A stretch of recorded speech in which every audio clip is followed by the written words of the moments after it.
Hey everybody, welcome to another video, and today we're going to be going over Tritium's preliminary calendar year 2022 earnings results. So these are some estimated numbers that Tritium has put out here for investors to get an idea of how Tritium performed during the full calendar year of 2022.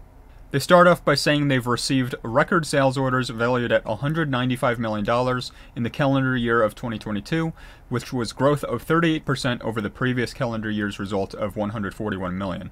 They achieved record revenue in the range of $95 to $102 million, of which approximately $72 million of that was achieved in the 6 months ended December 31st, 2022, so basically the second half of the year.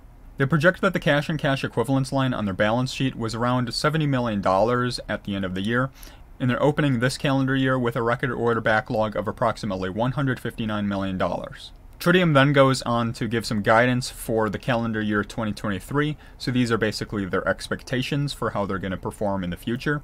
They expect that their revenue will be in excess of $200 million, corresponding to annual growth of over 100%, with approximately 35% forecasted for the first half of calendar year 2023, and the balance in the second half of the calendar year 2023. Okay, so basically they're saying that 35% of that $200 million is going to come in the first half of the year, and the rest of it is going to come in the second half. They're expecting gross margins of 10 to 12% in the calendar year 2023 as the company benefits from its manufacturing scale-up, improved product pricing, and planned product suite streamlining. Then they briefly go over the big order that BP placed for Tritium's chargers. This was the largest order from a single customer in Tritium's history, and it's BP's second major order from Tritium. Following that, they make some more general statements about the DC fast charging market and how they believe they're in a position to capture a good part of that market. And then they move on to talking about their new Tennessee factory and just giving an overall production update. They say they began their lease on their Tennessee factory in March last year. They fit out the facility over 5 months with the first of their 6 planned production lines, and that first one was operational in July last year. During the 2022 calendar year, Tritium made meaningful upfront investments in raw materials, equipment, and the recruitment of more than 200 employees for the Tennessee facility. Tennessee will continue to scale over the course of 2023, producing the company's chargers at a rate of efficiency previously not achievable. In December last year, Tritium produced record units at both its Brisbane and Tennessee facilities, with each location contributing to the achievement of the single largest monthly output in Tritium's history, with more than 600 and 400 units respectively. So 600 came from their Brisbane factory in Australia, while 400 came from their Tennessee facility.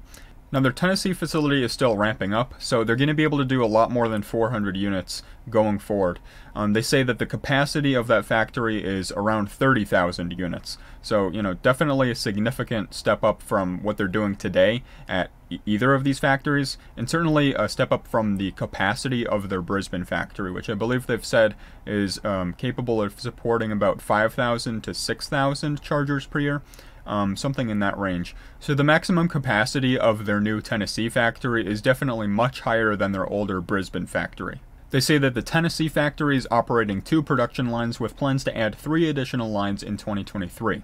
While demand for Tritium's products support even faster factory ramp-up with additional lines and more shifts, the company continues to balance its growth within the guardrails of working capital availability and labor recruitment in the local Tennessee market.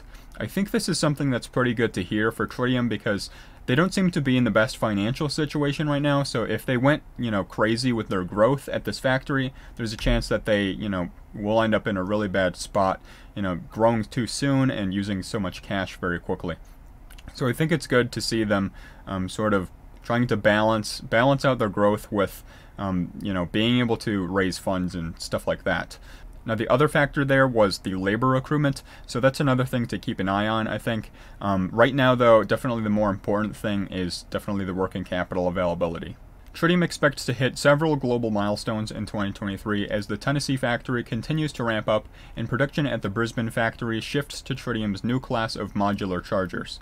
While the Tennessee factory focuses on modular charger production, Tritium remains on plan to cease production of its 4 legacy products at its Brisbane factory in 2023 to focus production efforts at that location solely on the company's in-demand modular chargers going forward.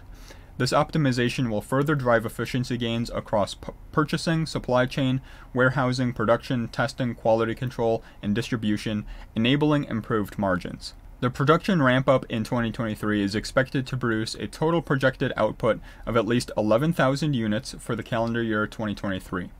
Calendar year 2024 is expected to benefit from the full year impact of 2023 initiatives.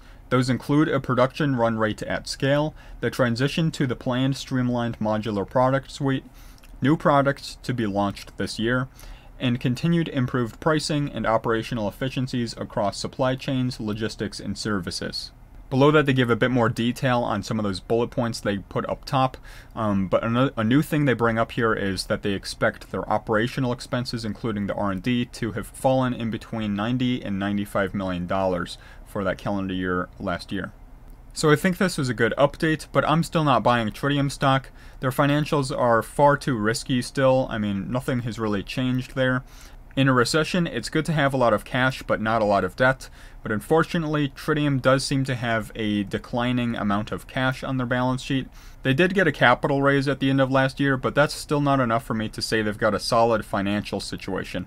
They still have a lot of debt on their balance sheet, and they don't have a positive book value. So even though Tritium stock is quite a bit lower than where it was in the past, I still don't think it's a very good value, and I'm not buying it. So those are all my thoughts on Tritium at the moment. I hope everybody enjoyed, and I'll see all of you in the next video.